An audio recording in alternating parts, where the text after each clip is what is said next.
ایک اجنبی دیار سے ایک مرد قلندر آتا ہے. جب آج یہ جنگل ہے تو اس وقت اس کے جنگل ہونے کا عالم کیا ہوگا.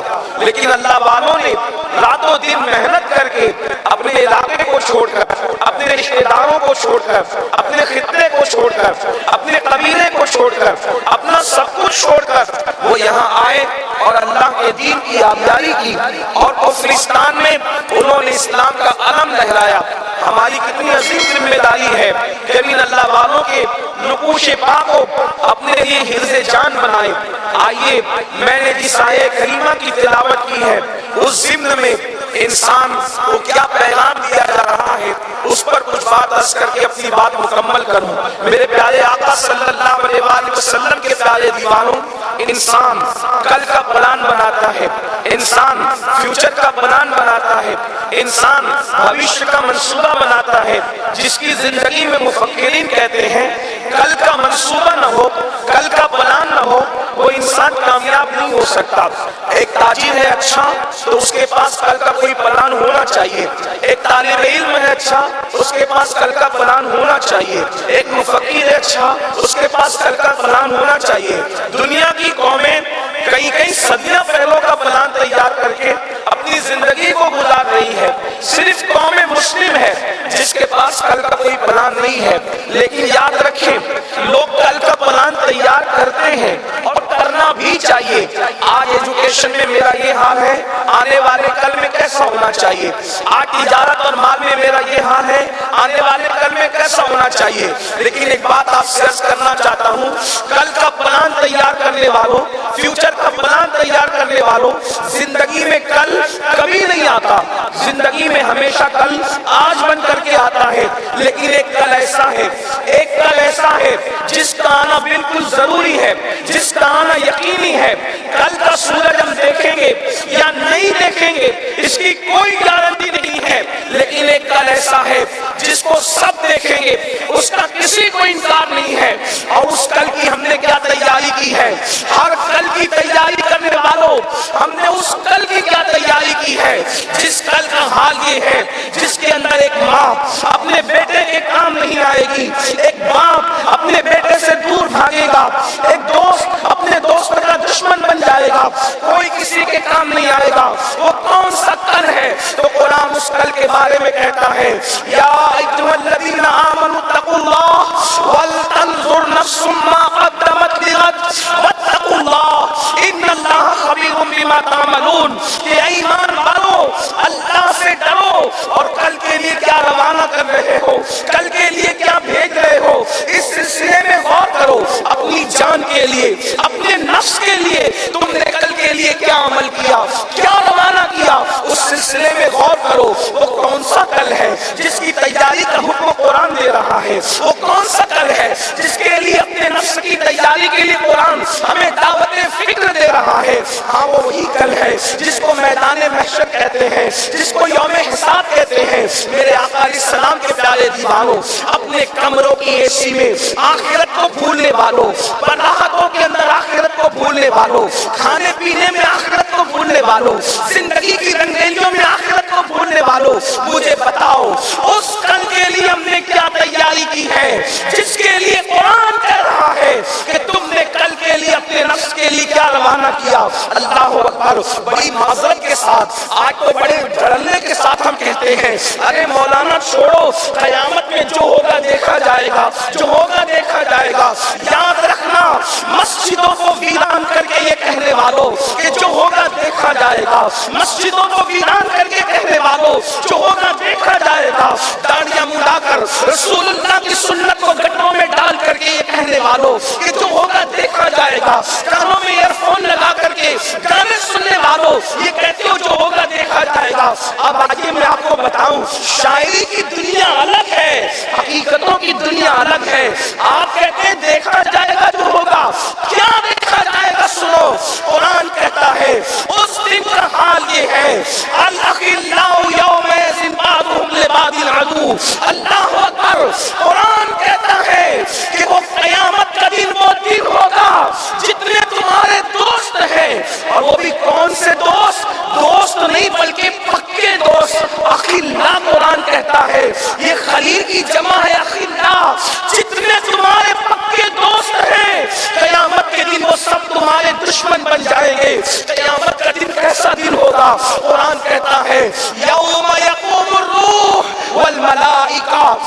صفًا لا يتكلمون الا من اذن. قیامت کا دن وہ دن ہوگا جس دن جبریل امین اور ان کے پیچھے سارے فرشتے اللہ کی ہیبت سے کانپتے کھڑے ہوں گے. کسی کو کلام کرنے کی جرأت نہیں ہوگی. آئیے وقت کی نزاکت کو دیکھتے ہوئے اپنے بھائیوں سے اور اپنی بہنوں سے اپنی گزارش کر کے اپنی گفتگو کو مکمل کر کے گزر جاؤں. میرے آقا صلی اللہ علیہ وآلہ وسلم کے دیوانوں، آج حال کیا ہے؟ ہر بندہ کھانے پینے اور سونے اور موج مستیوں میں مست ہے. مرنے کے بعد اٹھنا ہے. اس دن کے لیے ہم نے کیا تیاری کی ہے؟ بڑی معذرت کے ساتھ لوگ آسانی سے کہہ دیتے ہیں مولانا نماز کے لیے ٹائم نہیں ملتا. میرے عزیز، وہ دن قیامت کا جو دن ہوگا وہاں نمازی کیا، روزے دار کیا، حاجی کیا، غازی کیا. آئیے ایک حدیث مبارکہ سن لیں اور اپنی بات مکمل کروں. ایک مرتبہ امیر المومنین حضرت سیدنا عمر ابن خطاب فاروق اعظم رضی اللہ تعالیٰ عنہ، فاروق اعظم رضی اللہ تعالیٰ عنہ حضرت کعب سے کہتے ہیں، حضرت کعب احبار سے. یہ کعب احبار کون ہے؟ یہ بڑے جلیل القدر تابعی ہیں. فاروق اعظم کے دور میں انہوں نے اسلام قبول کیا ہے، لیکن ان کی خصوصیت یہ ہے یہ توریت کے بھی عالم تھے، انجیل کے بھی عالم تھے، زبور کے بھی عالم تھے. اللہ اکبر، آسمانی کتابوں کے یہ عالم تھے. حضرت سیدنا فاروق اعظم حضرت کعب سے کہتے ہیں اے کعب، ذرا مجھے ایسی باتیں سناؤ جس کی وجہ سے میرے دل میں اللہ کا ڈر مزید پیدا ہو، اللہ کی خشیت مزید پیدا ہو، اللہ کا خوف مزید پیدا ہو. سن لو، فاروق اعظم وہ اللہ سے ڈرنے والی شخصیت ہے کہ اللہ رب العزت کی خشیت کی وجہ سے جب وہ روتے تھے تو ان کے چہرے پر رونے کی وجہ سے آنسوؤں کے نشان پڑ گئے تھے. بڑی معذرت کے ساتھ آج لوگوں کو استنجا کی سنتیں بھی نہیں پتا ہے اور وہ جنت کے خواب دیکھ رہے ہیں. اللہ اکبر، لوگوں کو کلمے کا ترجمہ بھی یاد نہیں ہے اور وہ گھمنڈ کرتے ہیں مولانا ہم جنت میں نہیں جائیں گے تو کون جنت میں جائے گا. یاد رکھو، جن کو رسول اللہ نے جنت کی بشارتیں دی ہے وہ قیامت کو یاد کر کے کیسے روتے ہیں. سیدنا صدیق اکبر، کون صدیق اکبر جن کے بارے میں پوری امت کے جمہور کا یہ عقیدہ ہے افضل البشر بعد الانبیاء بالتحقیق، جس کو رسول اللہ نے اپنی ظاہری حیات میں اپنے مصلی امامت پر کھڑا کیا وہ ابو بکر صدیق جو صحابہ کا امام ہے. وہ صدیق اکبر کہتے ہیں کاش میری ماں نے مجھے انسان کی شکل میں پیدا نہ کیا ہوتا، میں کسی مومن کے سینے کا ایک بال ہوتا تاکہ قیامت کے دن اللہ کی بارگاہ میں حساب دینے سے بچ جاتا، قیامت کے دن اللہ کی بارگاہ میں جواب دینے سے بچ جاتا. مجھے بتاؤ جو مصطفیٰ جان رحمت کے ساتھ ہے کہاں ساتھ نہیں؟ سفر میں صدیق ساتھ ہے، حضر میں صدیق ساتھ ہے. جہاں کوئی ساتھ نہ تھا اس کار میں بھی صدیق اکبر مصطفیٰ جان رحمت کے ساتھ ہے اور آج بھی مزار میں مصطفیٰ جان رحمت کے ساتھ آرام کر رہے ہیں. اس کے باوجود بھی اللہ اکبر، اس کے باوجود بھی صدیق اکبر ان کے قیامت کے دن کی کیفیت کیا ہے؟ حضور محدث اعظم کے چوشی رحمت اللہ علیہ صدیق اکبر کی شان بیان کرتے ہوئے کہتے ہیں مرتبہ حضرت صدیق کا یہ ہے سید اور فضیلت کے وہ جامع ہے نبوت کے سوا. وہ صدیق اکبر جو ہر فضیلت کے جامع ہے وہ کہہ رہے ہیں، کون کہہ رہا ہے کاش میں کسی مومن کے سینے کا بال ہوتا تاکہ قیامت کے دن اللہ کی بارگاہ میں حساب سے بچ جاتا. میری قوم کے وہ جوان جن کے ہاتھوں میں شراب کی پیالے ہیں، جن کے ہاتھوں میں موبائل میں گندی فلمیں ہیں، جن کا حال یہ ہے کہ وہ کبھی سود کی شکل میں کبھی جوئے کی شکل میں حرام لقمے کو اپنے پیٹ میں ڈال رہے ہیں، آج وہ سوچیں ہم جنت میں جائیں گے کیونکہ ہم نے تو فلاں بزرگ کا دامن پکڑا اور فلاں بزرگ کا. سارے بزرگوں کے دامن بڑے قیمتی ہیں لیکن ابو بکر صدیق نے اس بزرگ کا دامن پکڑا تھا جہاں پر ساری بزرگیاں ختم ہو جاتی ہیں. بعد مختصر، بعد از خدا بزرگ تو یہ قصہ مختصر. آپ غور کریں، تھوڑا سا نعرے کا بھی وقت بچا لیں، بڑی نوازش ہوگی. آپ کی توجہ چاہتا ہوں. 4 بجے سلام پڑھ لینا، اس لیے مجھے اس کا خیال کرتے ہیں، بات مجھے پوری کرنا ہے. توجہ فرمائیں. آپ سن رہی ہے، آپ کی بڑی نوازش ہے، لیکن سنو اپنے بزرگوں کا خوف، اپنے بزرگوں کی خشیت، اپنے بزرگوں کی فکر آخرت. اللہ اکبر. اگر بزرگوں کے عرس میں بھی آ کر ہم آخرت کی فکر کے لیے تیار نہیں ہیں، بڑی معذرت کے ساتھ سر شام سے بیٹھے ہو، کتنے ہیں جو عشاء پڑھ کے آئے تھے اور کتنے ہیں جو جا کر فجر پڑھیں گے؟ آپ مجھے بتائیں، آپ مجھے بتائیں ہمارے بزرگوں کی تعلیمات کیا ہے؟ ہم نے اپنے بزرگوں کی تعلیمات کو فراموش کیا. پیر کا دامن تو پکڑا ہے لیکن پیر کا کردار نہیں پکڑا. یہاں پر حضور اشرف العلماء کے دیکھنے والے بیٹھے ہوئے ہیں. میں نے اپنے بڑوں سے، اپنے قائد، اپنے امیر سے اور انہی کے ساتھ حضور رئیس المفسرین سے سنا.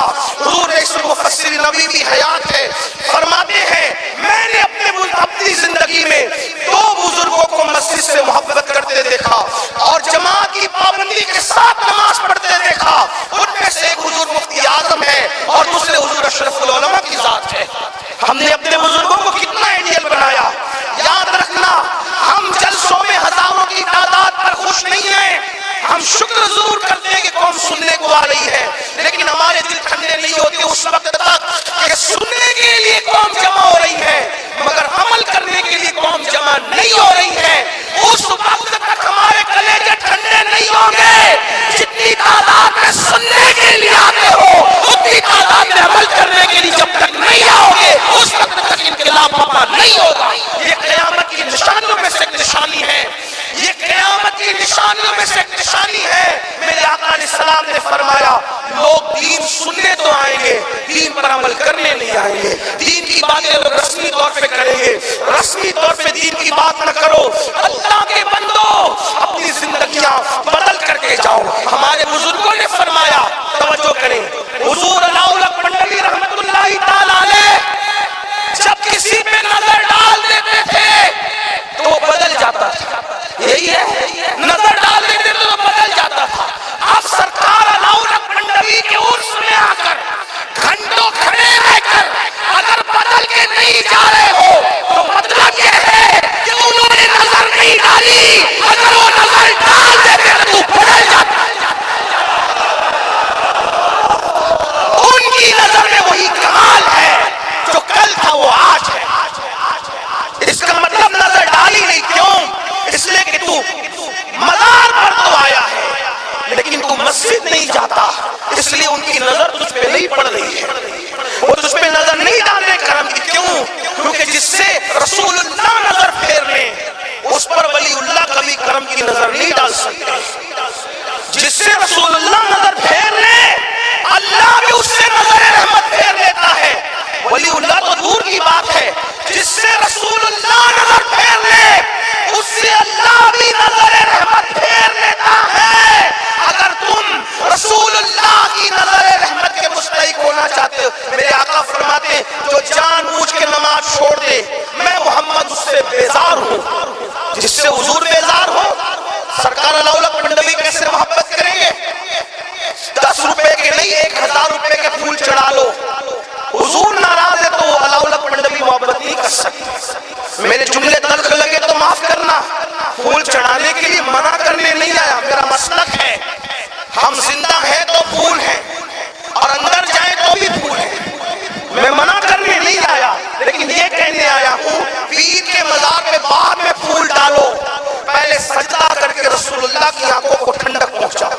یہ اپنا مسلک ہے، یہ اپنا مذہب ہے. تو عرض یہ کر رہا تھا صدیق اکبر کہتے ہیں کاش میں کسی مومن کے سینے کا اقبال ہوتا تاکہ قیامت میں اللہ کی بارگاہ میں جواب دینے سے بچ جاتا. فاروق اعظم کہتے ہیں کاش میں پرندہ ہوتا اور لوگ اس کو ذبح کر کے کھا جاتے اور مجھے بھول جاتے تاکہ میں قیامت کے دن اللہ کی بارگاہ میں جواب دینے سے بچ جاتا. مولا کائنات سید السادات علی کے مرتضی جس کے خاندان کی مثال کوئی لا سکتا ہے. اللہ کے رسول خود فرماتے میں اور علی، سرکار فرماتے ہیں، اللہ کے رسول فرماتے ہیں کہ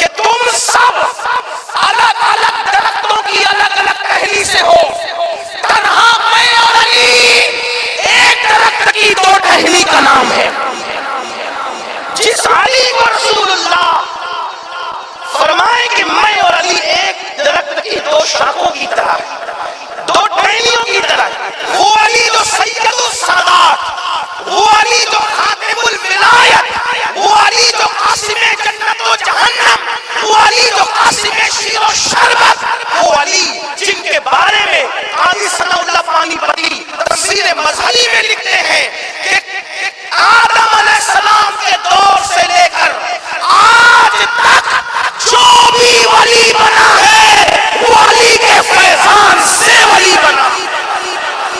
امام اہل سنت اسی لیے کہتے ہیں سلامی جس کے در کا ہر ولی ہے، سلامی جس کے در کا ہر ولی ہے، علی ہے ہاں علی ہے ہاں علی۔ علی کو چھوڑ کر نہ کوئی ولی بنا ہے نہ ولی بن سکتا ہے۔ امام اہل سنت کہتے ہیں اصل وصل، اصل نسل صفا، اصل نسل صفا، وصل وجہ خدا۔ کوئی اس کی تشریح کرے؟ اصل محقق اصل مفتی رضا الحق صاحب کی توجہ چاہتا ہوں، ماشاءاللہ بڑے عظیم محقق ہیں۔ اصل نسل صفا رسول اللہ کی نسل کی اصل علی ہے۔ توجہ کریں، حضور کی نسل کی اصل علی ہے۔ اس کا مطلب علی خاندان سے دور نہیں ہے، علی خاندان سے الگ نہیں ہے، نبی کی نسل کی اصل کو علی کہتے ہیں۔ آقا نے فرمایا سب کی نسل اس کی اپنی پشت میں ہے، میری نسل اللہ نے علی کی پشت میں۔ اصل نسل صفا۔ اور دوسرا مرتبہ کیا بیان کیا؟ وصل وجہ خدا، یعنی کتنی بھی عبادتیں کر لے اگر دل میں علی کا بغض ہے تو خدا کا وصل نصیب نہیں ہو سکتا۔ علی کا بغض کتنی عبادتیں کر لے وصل نہیں نصیب ہو سکتا۔ کیسے ہوگا؟ جب تک علی کو نہ پکڑے۔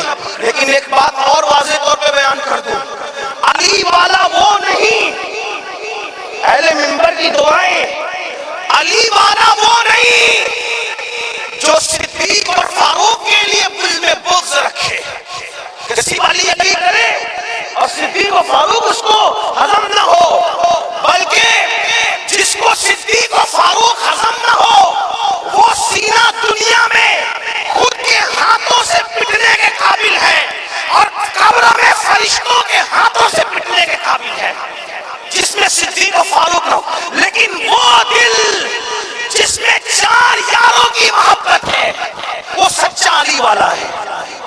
ہاں ہم وہ علی والے ہیں کہ صدیق اکبر کو ہی مانتے، فاروق اعظم کو ہی مانتے، عثمان غنی کو ہی مانتے، مولا علی کو ہی مانتے، اور وہ بھی الگ ترتیب مانتے۔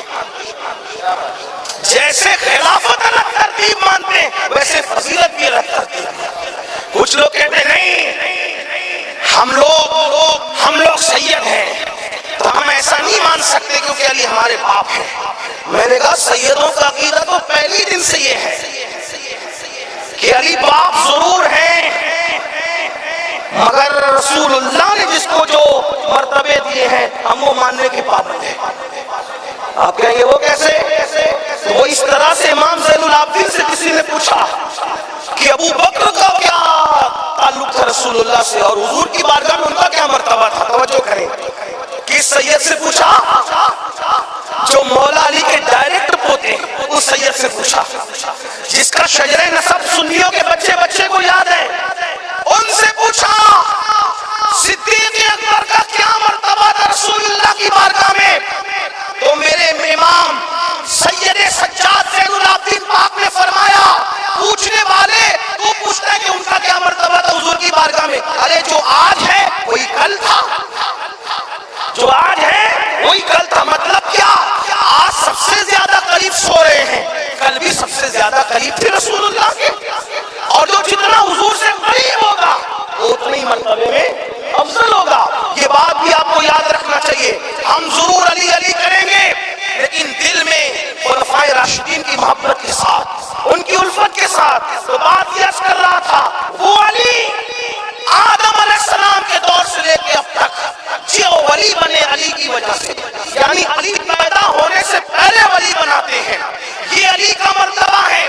وہ علی جس کے بارے میں آقا نے فرمایا علی جس کو چٹھی دیں گے وہی پل صراط سے ثابت قدمی سے گزرے گا اور وہی جنت میں جائے گا، اور علی جس کو چٹھی نہیں دیں گے وہ کٹ کے گر جائے گا۔ لیکن وہ علی مرتضیٰ کا حال بھی یہ تھا کہ رات کے آخری حصے میں آخرت کو یاد کر کے اپنی مغفرت کی دعا کرتے ہوئے ایسے روتے تھے، ایسے جیسے کسی کو سانپ ڈس لیتا ہے تو وہ کیسے تڑپتا ہے اور کیسے بھی لگتا ہے، ایسے تڑپ تڑپ کر علی مرتضیٰ اپنی داڑھی کو پکڑ کر اللہ کے خوف اور خشیت سے روتے تھے۔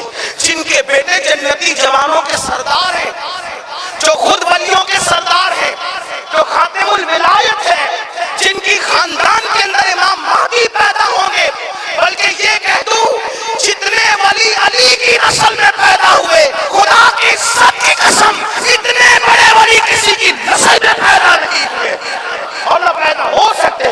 وہ علی مرتضیٰ بھی رات کے آخری حصے میں اللہ کی خشیت سے روتے ہیں۔ ہمارا کیا حال ہے؟ ہم تو جمعہ کی 2 رکعت پڑھ کے ایسے بھاگ آتے ہیں مسجد سے جیسے اسکول کی چھٹی ہونے پر اسکول کے بچے بھاگتے ہیں، اور غرور اور گھمنڈ یہ ہم نہ جنت میں جائیں گے تو کون جائے گا۔ تو میں وہ روایت جو پڑھ رہا تھا اس کو مکمل کر کے بات پوری کرنا چاہتا ہوں کہ فاروق اعظم نے فرمایا کعب ذرا کچھ ایسی بات سنا مجھے جس سے میرے دل میں اللہ کا خوف اور پیدا، اللہ کی خشیت اور پیدا۔ تو کیا بیان کیا کعب احبار نے؟ اب اس کو سنو اور بات پوری ہوتی ہے۔ کعب احبار کہتے ہیں امیر المومنین جب قیامت کا دن ہوگا، قیامت کا دن ہوگا، توجہ اگر یہ روایت آپ نے یاد رکھ لی میرا آنا قبول۔ ویسے الحمدللہ مجھے امید ہو چلیے کہ میرا آنا تو قبول ہی ہے، ہاں میرا آنا اس لیے کہ میرے مخدوم کی بارگاہ میں آج جو حاضری ہوئی ہے ایسا لگتا ہے کہ یقیناً میرا دامن گوہر مراد سے بھر گیا۔ الحمدللہ حضور قادری میاں مدد اللہ العالی کے ساتھ، حضور نظام میاں صاحب کے ساتھ، اور سادات کرام اور بھی تھے، ہمارے بڑے بھائی یاسین باپو ماشاءاللہ بڑی برکتیں نصیب ہوئی، اور آ کر ایسا لگا کہ ہم بہت دیر میں آئے۔ بچپنے سے آنے کی تمنا تھی لیکن بہت دیر میں۔ کچھ لوگ ایسے ہوتے ہیں جن کی فضیلت بیان کرنے کے لیے دفتر نہیں چاہیے ہوتے ہیں، جن کی فضیلت کے لیے ایک جملہ ہی سمجھنے کے لیے سمجھداروں کو کافی ہوتا ہے۔ کوئی پوچھے کہ علاؤ الحق پنڈوی کا مرتبہ کیا ہے، میں نے کہا جو مخدوم اشرف کا بھی مرشد ہو اس کے مرتبے کا اندازہ خود لگا لینا چاہیے، اور مخدوم اشرف خود مرشد گھرانے سے تعلق رکھتے تھے۔ علی مرتضیٰ سے لے کر کے ان کے والد تک کوئی ایسا نہ تھا جو مرشد نہ ہو، لیکن اتنی دنیا گھوم کر کے جس خالد ابن ولید کے شہزادے کے پاس آئے ہوں مخدوم اشرف، آخر یہاں کیا نہیں رہا ہوگا جب اشرف سمنہ جیسی ہستی یہاں آ کر کے رک گئی۔ اشرف سمنہ نے جس کے در کی جارو کشی کی ہو اس کے در کی اہمیت کا اندازہ تو لگائیں۔ سمجھداروں کے لیے اشارہ کافی ہوتا ہے، اشرف سمنہ جیسا مخدوم جس کا خادم بن کر کے آئے اس علاؤ الحق پنڈوی کے مرتبے کا اندازہ کون لگا؟ لوگ اندازہ تو کریں نا اس چوکھٹ کا، اس چوکھٹ کا لوگ اندازہ کریں جہاں پر مخدوم اشرف جیسا خادم بن کر کے آ رہا ہے۔ کوئی غور تو کرے، کچھ ہستیاں ایسی ہوتی ہیں جن کے مرتبے پڑھنے کے لیے ایک جملہ کافی ہوتا ہے۔ جیسے لوگ کہتے ہیں خدیجۃ الکبریٰ کی فضیلت کیا ہے، میں نے کہا مخدومہ کائنات کی مخدومہ ہے، اس سے بڑھ کر کیا فضیلت ہو۔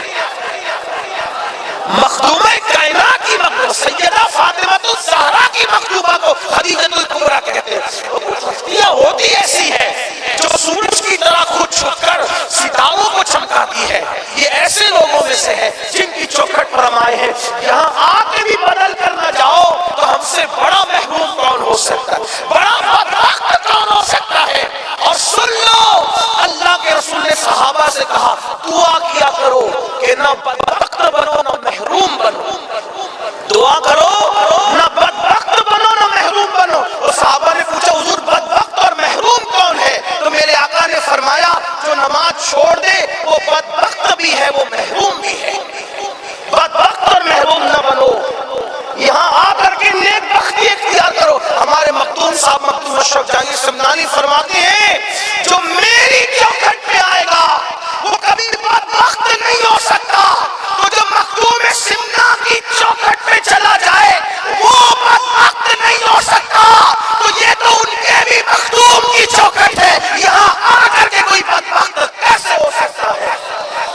اپنی بدبختی مٹاؤ.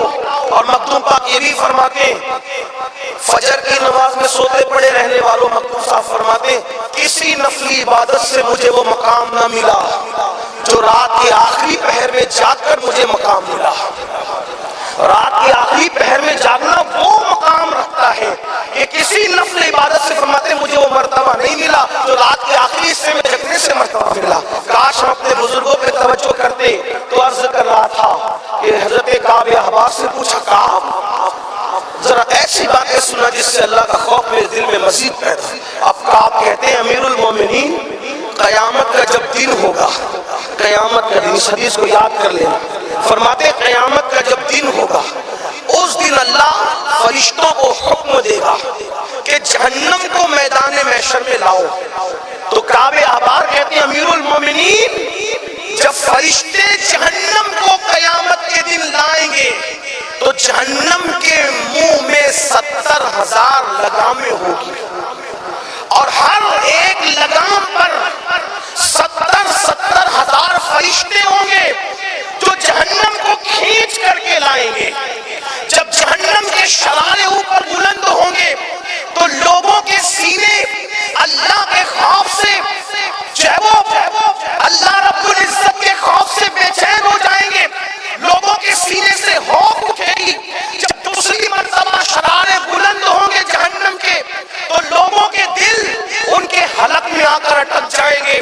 اگر حلق میں لقمہ اٹک جائے تو کیا کیفیت ہوتی ہے. جہنم جب دوسری مرتبہ سانس لے گا اور اس کے شرارے بلند ہوں گے.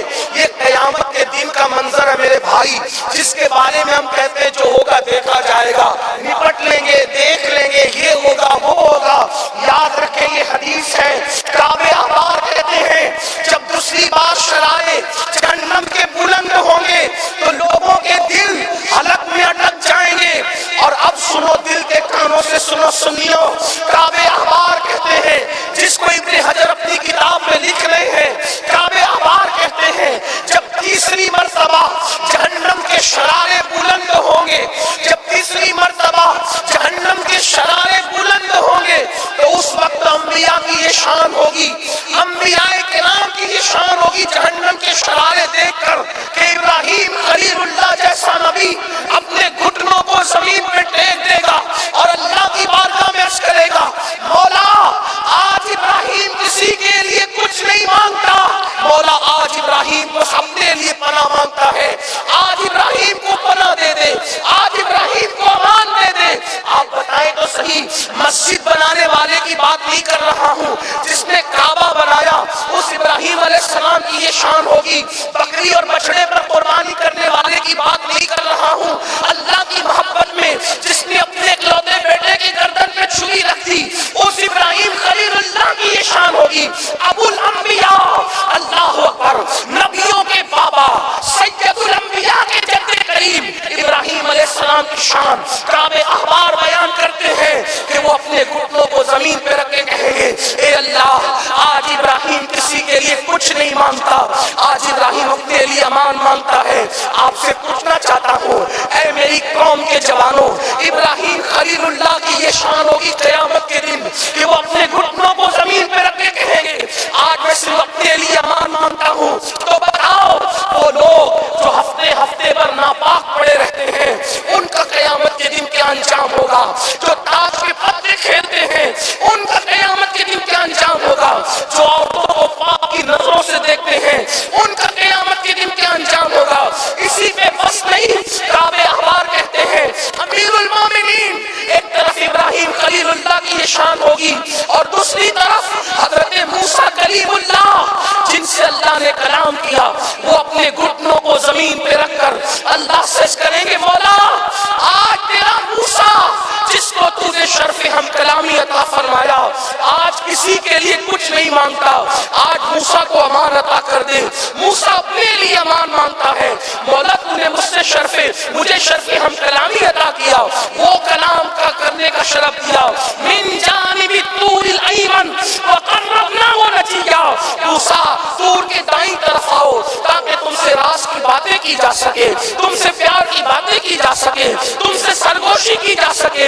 اللہ اکبر، وہ موسیٰ کلیم اللہ اپنے گھٹنوں کو زمین پہ رکھ کے کہیں گے اے اللہ آج میں کسی کے لیے کچھ نہیں مانگتا بلکہ آج تو میں اپنے لیے امان مانگتا ہوں۔ حضرت فاروق اعظم رو پڑے، آنکھوں میں آنسو آ گئے۔ اسی پہ بس نہیں، حضرت کعب احبار نے کہا امیر المومنین صرف یہی نہیں ہوگا بلکہ اس وقت جناب موسیٰ کی یہ شان ہوگی تو اس وقت تو لوگ دیکھیں گے حضرت عیسیٰ کی شان یہ ہوگی کہ عیسیٰ علیہ السلام اپنے گھٹنوں کو زمین پہ رکھ کے اللہ سے عرض کریں گے، وہ جہنم کا حال دیکھ کر، وہ جہنم کی حرارت دیکھ کر، وہ جہنم کی تپش دیکھ کر حضرت عیسیٰ کہیں گے اے اللہ تو نے مجھے کنواری بتول مریم سے پیدا کیا، مولا آج میں اپنی ماں مریم کے لیے بھی کچھ نہیں مانگتا، آج میں مریم کے لیے بھی کچھ نہیں مانگتا مولا، آج تو عیسیٰ کو اپنی جان کی امان دے دے مولا، میں اپنے لیے امان مانگتا ہوں۔ مسلمانوں بتاؤ اس دن کے لیے کیا تیاری کی؟ یہی نا کہ فجر کی نماز میں سوتے پڑے ہو، ظہر اور عصر میں کاروبار میں مصروف ہو، مغرب اور عشاء میں بچوں میں مصروف ہو، بتاؤ کیا تیاری کی؟ حضور سید المعصومین ہے، دن میں 100 مرتبہ استغفار کرتے ہیں، ہم گناہوں میں پڑے ہوئے ہیں، کہ کبھی ہمیں بھی استغفار کی توفیق ہے، ہم بھی کبھی توبہ کرتے ہیں؟ سن لو حضرت کعب احبار نے سیدنا فاروق اعظم سے کہا امیر المومنین جب جہنم لایا جائے گا بیل کی ناک کے ایک سوراخ کی اتنا، بیل کے ناک کے ایک سوراخ کے اتنا مشرق کی طرف سے جہنم کو کھولا جائے گا تو جتنے لوگ مغرب میں کھڑے ہوں گے ان سب کے بھیجے کھول کھول کر ان کے پیروں پہ گریں گے۔ یہ قیامت کے دن کا حال ہے۔ اور پھر کعب احبار کا تاریخی جملہ، اس پر اپنی گفتگو مکمل کرتا ہوں۔ فاروق اعظم سے کعب احبار کہتے ہیں امیر المومنین اگر آپ قیامت کے دن 70 انبیاء کے برابر بھی عمل لے کر جائیں گے تو آپ اپنے عمل کو حقیر سمجھیں گے، جبکہ غیر نبی کسی نبی کے برابر عمل نہیں کر سکتا۔ یہ انتہائی مبالغہ۔ آپ نے بتایا کہ وہاں عمل کی حیثیت کیا ہوگی، کیا فرمایا؟ کہتے ہیں امیر المومنین اگر آپ 70 نبیوں کے برابر بھی عمل لے کر جائیں تو آپ اپنے عمل کو حقیر سمجھیں گے۔ جب 70 نبیوں کے برابر بھی بفرض محال وہاں عمل کو آدمی حقیر سمجھے تو جن کے پاس کوئی عمل ہی نہیں ہے، کوئی عمل نہیں، جمعہ کی 2 رکعت بھی ہے تو اس میں بھی پتہ نہیں کتنے خرافات کر کے جاتے، غسل بھی صحیح نہیں کرتے، وضو بھی نہیں سیکھتے، کمپیوٹر سیکھا، یہ سیکھا، وہ سیکھا، وہ سیکھا، کبھی نماز بھی سیکھی۔ اور بڑی سادگی سے کہتے ہیں مولانا سب چلتا ہے، کیسے بھی پڑھو اللہ قبول کرتا ہے۔ اگر کیسے بھی پڑھو اللہ قبول کرتا ہے تو پھر اللہ اپنے محبوب کو کیوں بھیجتا؟ محبوب نے یہ کہا کیسے بھی پڑھو قبول ہوگی، محبوب نے تو یہ فرمایا صلو کما رأیتمونی اصلی، کیسے بھی نہیں چلے گی، جیسے مجھے پڑھتا دیکھتے ہو ویسے پڑھو۔ اس کے لیے علم حاصل کرو، دین کی طرف آؤ، آخرت کی تیاری کرو۔ ذہن میں بہت سی باتیں آتی ہیں لیکن ٹائم میرا مکمل ہوا، بس آخری میں 3 جملے میرے سن لے، بات پوری کرتا ہوں۔ اس وقت ہندوستان کے مسلمانوں کو بہت سنبھلنے کی، سوچنے کی، غور کرنے کی ضرورت ہے۔ حالات نازک سے نازک تر ہو رہے ہیں۔ برادری کے نام پہ جھگڑا کرنے کا موقع نہیں، خطے قبیلے کے نام پہ جھگڑا کرنے کا موقع نہیں، فرقہ واریت کی بات کرنے کا موقع نہیں۔ اس وقت تو لوگوں کو چاہیے کہ سواد اعظم صحابہ اور اہل بیت کے عقیدے پہ پوری دنیا کے مسلمان متحد ہونے کی کوشش کریں، لیکن 3 باتوں پر مسلمان محنت کریں۔ سب چیزوں سے توجہ ہٹا کر 3 باتوں پہ محنت کرو۔ پورے ہندوستان میں ہر جلسے میں آخری میں 3 باتیں کہہ رہا ہوں، اللہ کرے کسی کے دل میں اتر جائے۔ مسلمانوں بالخصوص نوجوانوں، آپ کو 3 باتوں پہ محنت کرنا ہے۔ نمبر 1 دیندار بنو۔ سب سے پہلی بات دیندار بنو۔ دیندار کون سے دیندار؟ صرف ٹوپی داڑھی والے دیندار نہیں، وہ دیندار بنو جیسے رسول اللہ بنانے آئے تھے، وہ دیندار بنو جیسے صحابہ کرام نے بنایا تھا، وہ دیندار بنو جیسے اولیاء اللہ نے بنایا تھا۔ وہ کیسے دیندار تھے؟ جو اپنے لیے پسند کرو وہی اپنے بھائی کے لیے پسند کرو۔ تمہارا بھائی پڑوس میں بھوکا سوئے تم پیٹ بھر کے نہیں سو سکتے. یہ دینداری کی اہم پہچان. دوسروں کا برا نہ چاہو، سب کا بھلا چاہو. وہ دیندار کیسے بننا علماء سے پوچھو، لیکن اتنا کہتا ہوں نمبر 1 دیندار بنو، نمبر 2 مالدار بنو. مالدار بننا ہے، پہلے دیندار بنو پھر مالدار بنو. آپ کچھ لوگ نے آپ کو سبق پڑھا دیا، نہیں مولانا ہمارے نبی تو بڑے غریب تھے، بڑے مفلس تھے اور وہ پیٹ پہ پتھر باندھتے تھے. یہ سب جھوٹ ہے. ہمارے نبی کوئی غریب نہیں تھے، کوئی مفلس نہیں تھے، بلکہ ہمارا عقیدہ یہ ہے ہمارے نبی جتنے مالدار تھے ان سے پہلے اتنا بڑا مالدار دنیا میں کبھی نہیں آیا، اور نہ قیامت تک ان کے بعد اتنا بڑا مالدار کوئی آ سکتا ہے. آپ کہیں گے یہ خالص عقیدتیں نہیں حقیقتیں ہیں. اس لیے کتنے وہ مالدار کیوں اتنے تھے پتا ہے کہ کوئی ایک کھیت کا مالک ہے، کوئی ایک ملک کا، کوئی ایک ریاست کا مالک ہے. تنہا میرے نبی ہے. اللہ نے ان کو زمینوں کا بھی مالک بنایا، ان کو آسمانوں کا بھی مالک بنایا، ان کو جنت کا بھی مالک بنایا، ان کو ہر چیز کا مالک بنایا. اسی لیے امام اہل سنت کہتے ہیں خالق کل نے آپ کو مالک کل بنا دیا. دونوں جہاں آپ کے قبضہ و اختیار میں. ہمارے نبی سب سے زیادہ مالدار تھے. یہ تو بات ہو گئی عقیدت کی، لیکن بات آپ کو بتاؤں حضور کی ظاہری زمینیں بھی مدینہ شریف میں بہت زمینیں تھی حضور کی، اور لاکھوں کی منتھلی آمدنی تھی. مگر شان یہ تھی کہ صبح لاکھوں آتے اور شام آنے سے پہلے تقسیم ہو جاتے. ہمارے نبی غریب نہیں تھے، بہت مالدار تھے. آپ کو بھی مالدار بننا ہے. امام اعظم بھی مالدار تھے، صدیق اکبر بھی مالدار تھے، فاروق اعظم بھی مالدار تھے، امام حسن امام حسین بھی مالدار تھے. یہ علم والے موجود ہیں. ان کی موجودگی میں کہوں بڑے سے بڑا آج فیکٹری کا مالک اگر کسی کے پاس کوئی بھکاری آئے تو کتنا دیتا ہے؟ اگر 500 دے گا نا پیر کو بھی تو دکھا کے دیتا ہے. بھکاری کی بات جانے تو پیر کو بھی دیتا ہے، تو سوچتا ہے کہ 4 مرید دیکھے کہ میں نے پیر کو 500 دیا. یہی ہے نا، بھکاری کو تو کوئی جلدی 500 دیتا بھی نہیں. اب آپ سے پوچھتا ہوں امام حسن اور امام حسین کے پاس بھکاری آتے ہیں تو ایک وقت میں امام حسن اور امام حسین 50 ہزار درہم لوگوں کو عطا کر دیتے ہیں. تو جو غریب لوگ ہوں گے وہ فقیروں کو 50,000 دیں گے، بلکہ اللہ کی قسم 50,000 دے کر ساتھ میں چٹھی لکھ کر بھی دیتے ہیں معاف کرنا ابھی اتنا ہی ہے، اگر اور ہوتا تو اور عطا کر دیتے. ہمارے یہاں غریب کون ہے؟ سب تو مالدار لوگ. آپ بھی مالدار بنو، لیکن جوئے سے مت بننا، شراب کے دھندے سے مت بننا، سود کے دھندے سے مت بننا. موبائل کا استعمال کم کرو، فیس بک کا استعمال کم کرو، یوٹیوب کا استعمال کم کرو. وقت کا صحیح استعمال کر کے 8 گھنٹے کی بجائے 16 گھنٹے محنت کرو اور مالدار بنو. اللہ تمہیں ترقی دے گا. ان بزرگوں سے دعا لو، جو اندر ہے ان سے دعا لو، جو اوپر ہے ان سے دعا لو. اور دعا لینے کا طریقہ آپ کو بتاؤں، ہمارے مخدوم سرکار مخدوم اشرف جہانگیر سمنانی فرماتے ہیں بزرگوں سے کچھ لینے جانا ہے، توجہ کرنا، توجہ ہے آپ کی. فرماتے ہیں بزرگوں سے کچھ لینے جانا ہے تو جب بھی بزرگوں سے ملنے جاؤ تو خالی ہاتھ نہ جایا کرو. جو خالی ہاتھ نہیں جاتا وہ خالی ہاتھ واپس بھی نہیں آتا. اس لیے زمین کے اوپر ہے بزرگ تو بھی خالی ہاتھ نہ جاؤ، زمین کے اندر ہے تو بھی خالی ہاتھ نہ، کچھ نہ کچھ ان کے لیے لے کر کے جاؤ.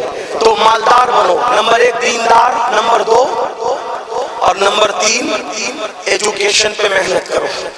اپنی قوم کو ایجوکیٹ کرو. کوئی جاہل نہ رہنے پائے، کوئی ان پڑھ نہ رہنے پائے. بڑی معذرت کے ساتھ اپنی مسجد کا مینار 2 کروڑ کا بنانے کی بجائے 1 لاکھ کا بناؤ اور باقی کی رقم اپنی قوم کی تعلیم پہ خرچ کرو. اللہ کے رسول علیہ السلام اچھی عمارتیں بنانے نہیں آئے تھے، حضور اچھے انسان بنانے آئے تھے. کتنی بھی اچھی عمارت بناؤ گے وہ کھنڈر میں تبدیل ہو جائے گی، لیکن اگر اچھے انسان بنا دو گے، اچھی عمارت دوسری اچھی عمارت تعمیر نہیں کر سکتی، لیکن ایک اچھا انسان ہزاروں کو اچھا بنا دیتا ہے. صفہ کے چبوترے پہ بیٹھ کر حضور نے صدیق کو ایسا ڈھالا تھا، فاروق اعظم کو ایسا ڈھالا تھا، عثمان غنی کو ایسا بنایا تھا، مولا علی کو، سعد کو، سعید کو، طلحہ کو، زبیر کو، ابو عبیدہ کو، خالد ابن ولید کو کیسا بنایا تھا کہ ان ایک کو دیکھ کر کے ہزاروں کی زندگیاں بدل گئی. آپ نہیں دیکھتے یہاں الحضرت علاؤالحق پنڈوی کی کون سی اچھی عمارت ہے؟ مجھے پورے پنڈوا میں بتا دو، ہے کوئی ایسی عمارت جس کو آپ تاج محل کے برابر قرار دیں، فتح پور سیکری کے برابر قرار دیں، لال قلعہ کے برابر قرار دیں، نہیں بتا سکتے آپ. کیوں؟ ان کا مقصد اچھی عمارت نہیں تھا، وہ اچھی عمارت بنانے نہیں آئے تھے، لیکن ایک اشرف کو اتنا اچھا بنا دیا، ایک اشرف کو اتنا اچھا بنا دیا، اتنا اچھا بنا دیا کہ اس ایک کے دنیا سے جانے کے بعد بھی اس کے نام ہی سے لوگ اچھے اچھے بنتے جا رہے ہیں. اس لیے اچھے انسان بنانے کی طرف توجہ کرو. دیکھو اچھے انسان اور اچھی عمارت میں فرق کیا ہے. تاج محل اچھی عمارت ہے، لیکن اس کا فائدہ قوم کو کیا ہے. شاہ جہاں نے اچھی عمارت بنائی، اس کا فائدہ قوم کو کیا ہے. علاؤالحق پنڈوی نے اچھا انسان بنایا، اس کا فائدہ دیکھ لو. یہ چمکتے ہوئے چہرے کیا اشرف کا فیضان نہیں؟ یہ محفل کی چمک کیا سرکار اشرف کا فیضان نہیں؟ کیا دنیا کے شرق غرب میں اللہ اکبر جو سنیت کا اللہ اللہ سکہ چل رہا ہے، کیا اس میں مخدومی فیضان کی کرنیں نہیں؟ یاد رکھیں اچھے انسان بنانے کی یہ اہمیت ہے. تو میری گزارش ہے مسجدوں کے میناروں کو اونچا بنانے والوں، اپنی قوم کے علمی معیار کو اونچا کرنے کی کوشش کرو. شادی کی فضول خرچے کم کرو، جلسوں کی فضول خرچے کم کرو، اللہ اکبر، اور بھی رسومات کا خاتمہ کرو. آخری میں یہ بھی کہہ دوں، اپنے پیر کے مزار پر 1,00,000 کی چادر ڈالنے کی بجائے 1,000 کی چادر ڈال کر 99,000 روپے بچا کر اپنے پیر کے ایصال ثواب کے لیے تعلیم کے نام پہ خرچ کر دو. اس لیے کہ ہمارا پیر 1,00,000 کی چادر سے اتنا خوش نہیں ہوگا جتنا 99,000 روپیہ تم تعلیم کے نام پہ ان کے نام سے خرچ کرو گے. اس لیے کہ میرے علاؤالحق کو، میرے مخدوم کو، میرے پیر کو میرے 1,00,000 کی چادر کی ضرورت اس لیے نہیں ہے کیونکہ وہ جنت کی نعمتوں سے محظوظ ہو رہے ہیں. انہیں میری چادر کی کیا حاجت ہے؟ عقیدت کے لیے تو 1,000 کی چادر بھی کافی ہے. اور باقی جس قوم کو اٹھانے کے لیے انہوں نے سمنا چھوڑا، لاہور چھوڑا، کسی نے ایران چھوڑا، کسی نے عراق چھوڑا، آگے ہم بھی عہد کریں کہ ہم اپنی قوم کو اوپر اٹھانے کی کوشش کریں. دیندار بنو، مالدار بنو، ایجوکیشن پر محنت کرو. میں حضور قادری میاں کو اور مخدوم اشرف مشن پنڈوا والوں کو مبارکباد پیش کرتا ہوں کہ اس جنگل کے اندر اتنی خوبصورت عمارت انہوں نے بنائی اور ماشاءاللہ درجنوں بچوں کی فراغت آج ہو رہی ہے. اسی طریقے سے میں سرکار آخی سراج آئینہ ہند کی بارگاہ میں مخدوم صاحب کے مخدوم کے مرشد کی بارگاہ میں گیا تو میں نے وہاں بھی دیکھا انگلش اسکول کا قیام ہو رہا ہے، ادارے قائم ہو رہے ہیں. میری گزارش ہے رسومات پر پیسہ خرچ کرنے کی بجائے تعلیمات پر پیسہ خرچ کرنے کی کوشش کرو تاکہ ہم اپنی قوم کو منظم کر کے آگے بڑھا سکیں. کیونکہ میرے آقا علیہ السلام نے فرمایا جس نے اس حالت میں صبح کی کہ میری امت کی بھلائی کا کوئی منصوبہ نہیں بنایا فلیسا منا، وہ میری سوسائٹی کا ممبر نہیں ہے. کاش ایسا ہوتا کہ ہم جتنے پیروں کے ماننے والے ہیں ہم اپنے پیروں کے نام سے کالجز بناتے، یونیورسٹیاں بناتے، بڑے بڑے ادارے بناتے. یاد رکھیے گنبدوں کی تعمیر کے ساتھ ساتھ ہمیں چاہیے کہ ہم اداروں کی تعمیر کے لیے کمر کس لیں تاکہ ہماری آنے والی نسلیں علم کے زیور سے ایسی آراستہ ہو جائے کہ جدھر رخ کریں ادھر انقلاب پیدا ہو. لوگ کہتے ہیں ہم اس لیے نہیں پڑھاتے کہ نوکری نہیں ملتی. میرے بھائی ہم نوکری کے لیے نہیں پڑھاتے، ہم اپنے بچوں کو اچھا انسان بنانے کے لیے پڑھاتے ہیں. ان پڑھ کا بولنا اور پڑھے لکھے کے بولنے میں فرق ہے. ان پڑھ کے اٹھنے بیٹھنے میں، پڑھے لکھے کے اٹھنے بیٹھنے میں فرق ہے. ان پڑھ کی تجارت کرنے میں، پڑھے لکھے کے تجارت کرنے میں فرق ہے. اس لیے اپنے بچوں کو اس لیے پڑھاؤ کہ وہ لوگ جو ہیں وہ اعلیٰ تعلیم حاصل کر کے اچھے انسان بنے.